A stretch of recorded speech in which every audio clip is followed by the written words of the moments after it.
नमस्कार। Easy learning tray junior में आपका स्वागत है। आज सुनिए मुंशी प्रेमचंद की लिखी कहानी बेटी का धन। बेतवा नदी दो ऊंचे कगारों के बीच इस तरह मुंह छिपाए हुए थी जैसे निर्मल हृदयों में साहस और उत्साह की मध्यम ज्योति छिपी रहती है। इसके एक कगार पर एक छोटा सा गांव बसा है जो अपने भग्न जातीय चिन्हों के लिए बहुत ही प्रसिद्ध है। जातीय गाथाओं और चिन्हों पर मर मिटने वाले लोग इस भावना स्थान पर बड़े प्रेम और श्रद्धा के साथ आते और गांव का बूढ़ा केवट सुक्खू चौधरी उन्हें उसकी परिक्रमा कराता और रानी के महल, राजा का दरबार और कुंवर की बैठक के मिटे हुए चिद्दों को दिखाता। वह एक उच्छ्वास लेकर रूंधे हुए गले से कहता, महाशय, एक वह समय था कि केवटों को मछलियों के इनाम में अशर्फियां मिलती थीं। कहार महल में झाड़ू देते हुए अशर्फियां बटोर ले जाते थे। बेतवा नदी रोज चढ़कर महाराज के चरण छूने आती थी। यह प्रताप और यह तेज था, परंतु आज इसकी यह दशा है। इन सुंदर उक्तियों पर किसी का विश्वास जमाना चौधरी के वश की बात न थी, पर सुनने वाले उसकी सहृदयता तथा अनुराग के जरूर कायल हो जाते थे। सुक्खू चौधरी उदार पुरुष थे, परंतु जितना बड़ा मुंह था उतना बड़ा ग्रास न था। 3 लड़के, 3 बहुएं और कई पौत्र पौत्रियां थीं। लड़की केवल एक गंगा जली थी जिसका अभी तक गौना नहीं हुआ था।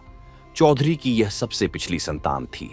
स्त्री के मर जाने पर उसने इसको बकरी का दूध पिला पिलाकर पाला था।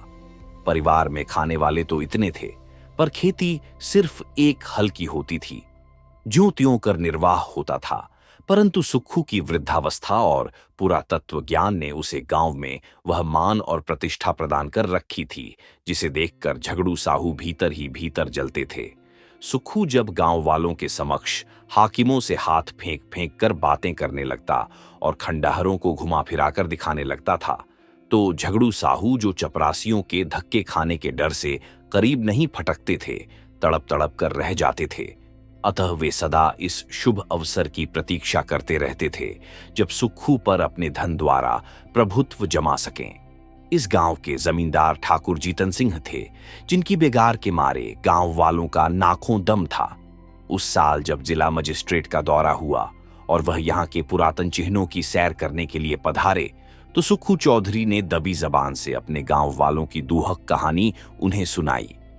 हाकिमों से वार्तालाप करने में उसे तनिक भी भय न होता था। सुक्खू चौधरी को खूब मालूम था कि जीतन सिंह से रार मचाना सिंह के मुंह में सिर देना है। किंतु जब गांव वाले कहते थे कि चौधरी तुम्हारी ऐसे ऐसे हाकिमों से मिताई है और हम लोगों को रात दिन रोते कटता है, तो फिर तुम्हारी यह मित्रता किस दिन काम आवेगी। परोपकाराय सताम विभूतयः। तब सुक्खू का मिजाज आसमान पर चढ़ जाता था। घड़ी भर के लिए वह जीतन सिंह को भूल जाता था। मजिस्ट्रेट ने जीतन सिंह से इसका उत्तर मांगा। उधर झगड़ू साहू ने चौधरी के इस साहसपूर्ण स्वामीद्रोह की रिपोर्ट जीतन सिंह को दी। ठाकुर साहब जलकर आग हो गए। अपने कारिंदे से बकाया लगान की बही मांगी। संयोगवश चौधरी के जिम्मे इस साल का कुछ लगान बाकी था। कुछ तो पैदावार कम हुई, उस पर गंगा जली का ब्याह करना पड़ा। छोटी बहू नथ की रट लगाए हुए थी, वह बनवानी पड़ी। इन सब खर्चों ने हाथ बिल्कुल खाली कर दिया था। लगान के लिए कुछ अधिक चिंता नहीं थी। वह इस अभिमान में भूला हुआ था कि जिस जबान में हाकिमों को प्रसन्न करने की शक्ति है, क्या वह ठाकुर साहब को अपना लक्ष्य न बना सकेगी। बूढ़े चौधरी इधर तो अपने गर्व में निश्चिंत थे और उधर उन पर बकाया लगान की नालिश ठुक गई। सम्मन आ पहुंचा। दूसरे दिन पेशी की तारीख पड़ गई। चौधरी को अपना जादू चलाने का अवसर न मिला। जिन लोगों के बढ़ावे में आकर सुक्खू ने ठाकुर से छेड़छाड़ की थी, उनका दर्शन मिलना दुर्लभ हो गया। ठाकुर साहब के सहने और प्यादे गांव में चील की तरह मंडराने लगे। उनके भय से किसी को चौधरी की परछाई काटने का साहस न होता था। कचहरी वहां से 3 मील पर थी। बरसात के दिन रास्ते में ठौर ठौर पानी, उमड़ी हुई नदियां, रास्ता कच्चा, बैलगाड़ी का निबाह नहीं, पैरों में बल नहीं, अतः अदम पैरवी में मुकदमे एक तरफा फैसला हो गया। कुर्की का नोटिस पहुंचा तो चौधरी के हाथ पांव फूल गए, सारी चतुराई भूल गई। चुपचाप अपनी खाट पर पड़ा पड़ा नदी की ओर ताकता और अपने मन में कहता, क्या मेरे जीते जी घर मिट्टी में मिल जाएगा। मेरे इन बैलों की सुंदर जोड़ी के गले में आह, क्या दूसरों का जुआ पड़ेगा? ये सोचते सोचते उसकी आंखें भर आती। वह बैलों से लिपट कर रोने लगा, परंतु बैलों की आंखों से क्यों आंसू जारी थे? वे नाद में मुंह क्यों नहीं डालते थे? क्या उनके हृदय पर भी अपने स्वामी के दुख की चोट पहुंच रही थी? फिर वह अपने झोपड़े को विकल नयनों से निहार कर देखता और मन में सोचता, क्या हमको इस घर से निकलना पड़ेगा? यह पूर्वजों की निशानी क्या हमारे जीते जी छिन जाएगी? कुछ लोग परीक्षा में दृढ़ रहते हैं और कुछ लोग इसकी हल्की आंच भी नहीं सह सकते। चौधरी अपनी खाट पर उदास पड़े घंटों अपने कुलदेव महावीर और महादेव को मनाया करता और उनका गुण गाया करता। उसकी चिंता दग्ध आत्मा को और कोई सहारा न था। इसमें कोई संदेह न था कि चौधरी की तीनों बहुओं के पास गहने थे, पर स्त्री का गहना ऊख का रस है जो पैरने ही से निकलता है। चौधरी जाति का औच्छा पर स्वभाव का ऊंचा था। उसे ऐसी नीच बात बहुओं से कहते संकोच होता था। कदाचित यह नीच विचार उसके हृदय में उत्पन्न ही नहीं हुआ था, किंतु तीनों बेटे यदि जरा भी बुद्धि से काम लेते तो बूढ़े को देवताओं की शरण लेने की आवश्यकता न होती। परंतु यहां तो बात ही निराली थी।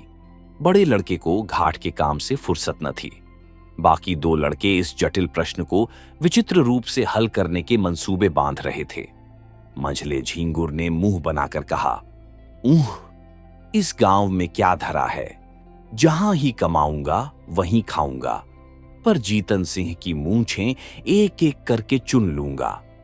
छोटे फक्कड़ ऐंठ कर बोले, मूंछें तुम चुन लेना, नाक मैं उड़ा दूंगा, नकटा बना घूमेगा। इस पर दोनों खूब हंसे और मछली मारने चल दिए। इस गांव में एक बूढ़े ब्राह्मण भी रहते थे।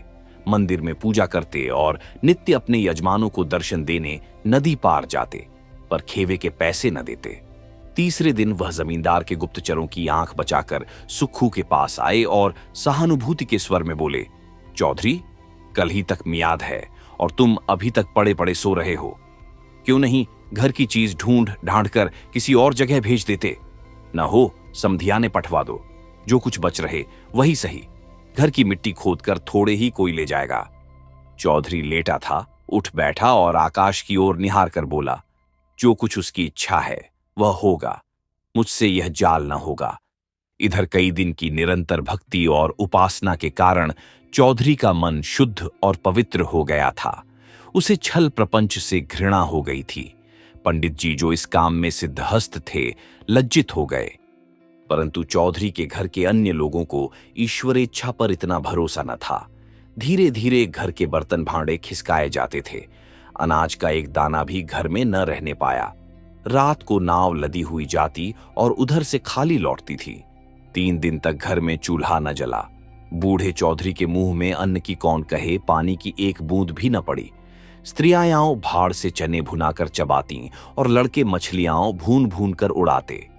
परंतु बूढ़े की इस एकादशी में यदि कोई शरीक था तो वह उसकी बेटी गंगा जली थी। यह बेचारी अपने बूढ़े बाप को चारपाई पर निर्जल छटपटाते देख बिलख बिलख कर रोती।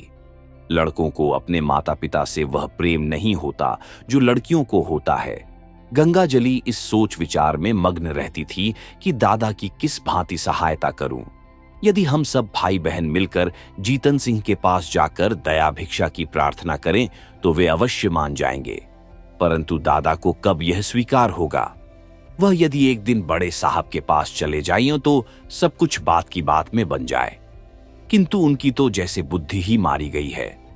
इसी उधेड़बुन में उसे एक उपाय सूझ पड़ा। कुम्हलाया हुआ मुखारविंद खिल उठा।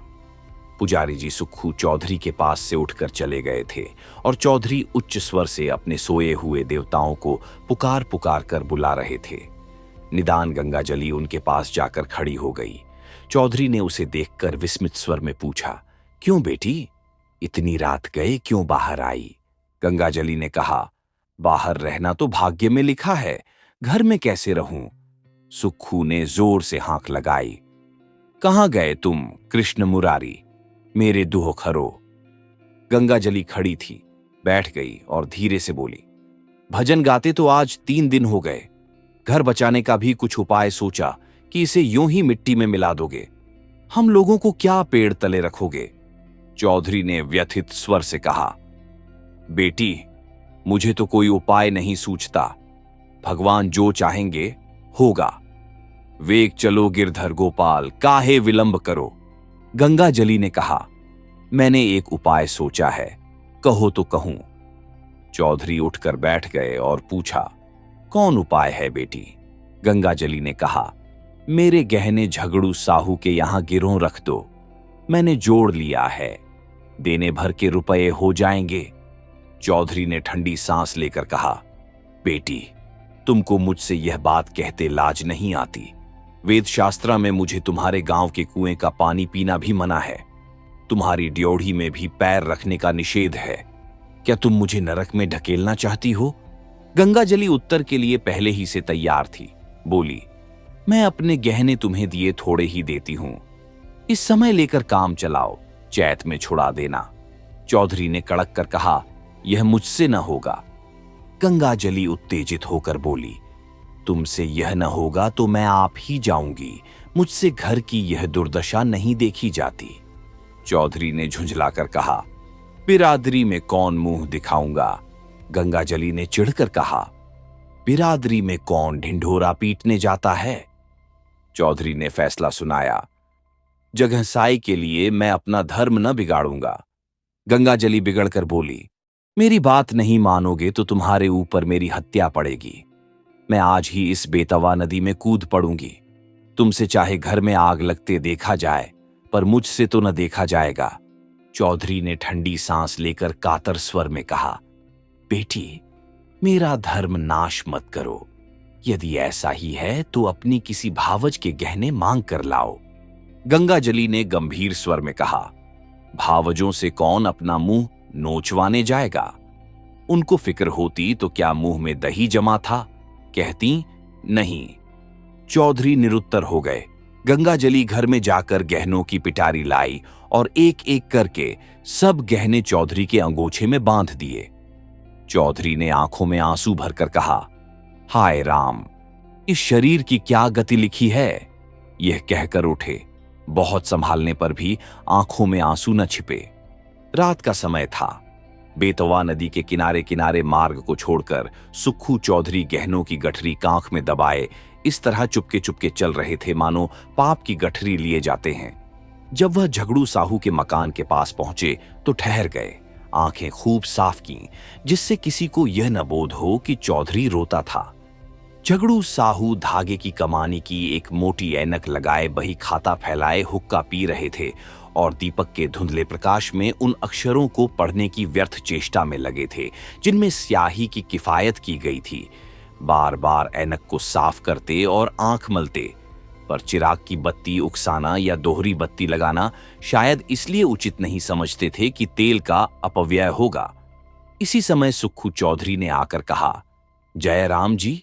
झगड़ू साहू ने देखा, पहचान कर बोले, जय राम चौधरी, कहो मुकद्दमे में क्या हुआ? ये लेन देन बड़े झंझट का काम है। दिन भर सिर उठाने की छुट्टी नहीं मिलती। चौधरी ने पोटली को खूब सावधानी से छिपाकर लापरवाही के साथ कहा, अभी तक तो कुछ नहीं हुआ। कल इजराय डिग्री होने वाली है। ठाकुर साहब ने न जाने कब का बैर निकाला है। हमको 2-3 दिन की भी मोहल्लत होती तो डिग्री न जारी होने पाती। छोटे साहब और बड़े साहब दोनों हमको अच्छी तरह जानते हैं। अभी इसी साल मैंने उनसे नदी किनारे घंटों बातें की, किंतु एक तो बरसात के दिन, दूसरे एक दिन की भी मोहल्लत नहीं। क्या करता? इस समय मुझे रुपयों की चिंता है। झगड़ू साहू ने विस्मित होकर पूछा, तुमको रुपयों की चिंता? घर में भरा है, वह किस दिन काम आवेगा? झगड़ू साहू ने यह व्यंग्य बाण नहीं छोड़ा था। वास्तव में उन्हें और सारे गांव को विश्वास था कि चौधरी के घर में लक्ष्मी महारानी का अखंड राज्य है। चौधरी का रंग बदलने लगा। बोले, साहू जी, रुपया होता तो किस बात की चिंता थी? तुमसे कौन छिपाव है? आज 3 दिन से घर में चूल्हा नहीं जला, रोना पीटना पड़ा है। अब तो तुम्हारे बसाए बसूंगा। ठाकुर साहब ने तो उजाड़ने में कोई कसर न छोड़ी। झगड़ू साहू जीतन सिंह को खुश रखना जरूर चाहते थे, पर साथ ही चौधरी को भी नाखुश करना मंजूर न था। यदि सूद दर सूद छोड़कर मूल तथा ब्याज सहज वसूल हो जाए तो उन्हें चौधरी पर मुफ्त का एहसान लादने में कोई आपत्ति न थी। यदि चौधरी के अफसरों की जान पहचान के कारण साहू जी का टैक्स से गला छूट जाए, जो अनेक उपाय करने अहलकारों की मुट्ठी गर्म करने पर भी नित्य प्रति उनकी तोंद की तरह बढ़ता ही जा रहा था, तो क्या पूछना। बोले, क्या कहें चौधरी जी, खर्च के मारे आजकल हम भी तबाह हैं। लहने वसूल नहीं होते, टैक्स का रुपया देना पड़ा, हाथ बिल्कुल खाली हो गया। तुम्हें कितना रुपया चाहिए? चौधरी ने कहा। 100 रुपये की डिग्री है, खर्च बर्च मिलाकर 200 के लगभग समझो। झगड़ू अब अपने दांव खेलने लगे। पूछा, तुम्हारे लड़कों ने तुम्हारी कुछ भी मदद न की? वह सब भी तो कुछ न कुछ कमाते ही हैं। साहू जी का यह निशाना ठीक पड़ा। लड़कों ने लापरवाही से चौधरी के मन में जो कुत्सित भाव भरे थे वह सजीव हो गए। बोले, भाई, लड़के किसी काम के होते तो यह दिन क्यों देखना पड़ता? उन्हें तो अपने भोग विलास से मतलब। घर गृहस्थी का बोझ तो मेरे सिर पर है, मैं इसे जैसे चाहूं संभालूं, उनसे कुछ सरोकार नहीं। मरते दम भी गला नहीं छूटता, मरूंगा तो सब खाल में भूसा भराकर रख छोड़ेंगे। गृह कारज नाना जंजाला। झगड़ू ने तीसरा तीर मारा। क्या बहुओं से भी कुछ न बन पड़ा? चौधरी ने उत्तर दिया, बहू बेटे सब अपनी अपनी मौज में मस्त हैं। मैं 3 दिन तक द्वार पर बिना अन्न जल के पड़ा था, किसी ने बात भी नहीं पूछी। कहाँ की सलाह, कहाँ की बातचीत। बहुओं के पास रुपये न हो, पर गहने तो हैं, और वे भी मेरे बनाए हुए। इस दुर्दिन के समय यदि 2-2 थान उतार देती तो क्या मैं छुड़ा न देता? सदा यही दिन थोड़े ही रहेंगे। झगड़ू समझ गए कि यह महज जबान का सौदा है, और वह जबान का सौदा भूल कर भी न करते थे। बोले, तुम्हारे घर के लोग भी अनूठे हैं, क्या इतना भी नहीं जानते कि बूढ़ा रुपये कहां से लावेगा? अब समय बदल गया, या तो कुछ जायदाद लिखो या गहने गिरों रखो, तब जाकर रुपया मिले। इसके बिना रुपये कहां? इसमें भी जायदाद में सैकड़ों बखेड़े पड़े हैं, सुभिता गिरों रखने में ही है। हाँ, तो जब घर वालों को कोई इसकी फिक्र नहीं तो तुम क्यों व्यर्थ जान देते हो? यही ना होगा कि लोग हंसेंगे, सो ये लाज कहां तक निभाओगे? चौधरी ने अत्यंत विनीत होकर कहा, साहू जी, ये लाज तो मारे डालती है, तुमसे क्या छिपा है। एक वह दिन था कि हमारे दादा बाबा महाराज की सवारी के साथ चलते थे। अब एक दिन यह कि घर घर की दीवार तक बिकने की नौबत आ गई है, कहीं मुंह दिखाने को भी जी नहीं चाहता। ये लो गहनों की पोटली, यदि लोक लाज न होती तो इसे लेकर कभी यहां न आता, परंतु यह अधर्म इसी लाज निभाने के कारण करना पड़ा है। झगड़ू साहू ने आश्चर्य में होकर पूछा, ये गहने किसके हैं? चौधरी ने सिर झुकाकर बड़ी कठिनता से कहा, मेरी बेटी गंगाजली के। झगड़ू साहू स्तंभित हो गए। बोले, अरे राम राम। चौधरी ने कातर स्वर में कहा, डूब मरने को जी चाहता है। झगड़ू ने बड़ी धार्मिकता के साथ स्थिर होकर कहा, शास्त्रा में बेटी के गांव का पेड़ देखना मना है। चौधरी ने दीर्घ निश्वास छोड़कर करुण स्वर में कहा, न जाने नारायण कब मौत देंगे। भाई की 3 लड़कियां ब्याही, कभी भूल कर भी उनके द्वार का मुंह नहीं देखा। परमात्मा ने अब तक तो टेक निभाई है, पर अब न जाने मिट्टी की क्या दुर्दशा होने वाली है। झगड़ू साहू लेखा, जौ जौ बख्शीश, 100-100 के सिद्धांत पर चलते थे। सूद की एक कौड़ी भी छोड़ना उनके लिए हराम था। यदि 1 महीने का 1 दिन भी लग जाता तो पूरे महीने का सूद वसूल कर लेते। परंतु नवरात्र में नित्य दुर्गा पाठ करवाते थे, पितृपक्ष में रोज ब्राह्मणों को सीधा बांटते थे। बनियों की धर्म में बड़ी निष्ठा होती है। यदि कोई दीन ब्राह्मण लड़की ब्याहने के लिए उनके सामने हाथ पसारता तो वह खाली हाथ न लौटता। भीख मांगने वाले ब्राह्मणों को, चाहे वह कितने ही संडे मुसंडे हों, उनके दरवाजे पर फटकार नहीं सुननी पड़ती थी। उनके धर्मशास्त्र में कन्या के गांव के कुएं का पानी पीने से प्यासा मर जाना अच्छा है। वह स्वयं इस सिद्धांत के भक्त थे, और इस सिद्धांत के अन्य पक्षपाती उनके लिए महामान्य देवता थे। वे पिघल गए। मन में सोचा, यह मनुष्य तो कभी ओछे विचारों को मन में नहीं लाया। निर्दय काल की ठोकर से अधर्म मार्ग पर उतर आया है, तो उसके धर्म की रक्षा करना हमारा कर्तव्य धर्म है। ये विचार मन में आते ही झगड़ू साहू गद्दी से मसनद के सहारे उठ बैठे और दृढ़ स्वर से कहा, वही परमात्मा जिसने अब तक तुम्हारी टेक निभाई है, अब भी निभाएंगे। लड़की के गहने लड़की को दे दो। लड़की जैसी तुम्हारी है वैसी मेरी भी है। ये लो रुपए, आज काम चलाओ। जब हाथ में रुपए आ जाएं, दे देना। चौधरी पर इस सहानुभूति का गहरा असर पड़ा। वह जोर जोर से रोने लगा। उसे अपने भावों की धुन में कृष्ण भगवान की मोहिनी मूर्ति सामने विराजमान दिखाई दी। वही झगड़ू जो सारे गांव में बदनाम था, जिसकी उसने खुद कई बार हाकिमों से शिकायत की थी, आज साक्षात देवता जान पड़ता था। रूंधे हुए कंठ से गदगद हो बोला, झगड़ू, तुमने इस समय मेरी बात, मेरी लाज, मेरा धर्म कहां तक कहूं, मेरा सब कुछ रख लिया। मेरी डूबती नाव पार लगा दी। कृष्ण मुरारी तुम्हारे इस उपकार का फल देंगे और मैं तो तुम्हारा गुण जब तक जीऊंगा गाता रहूंगा। आप सुन रहे थे मुंशी प्रेमचंद की लिखी कहानी बेटी का धन।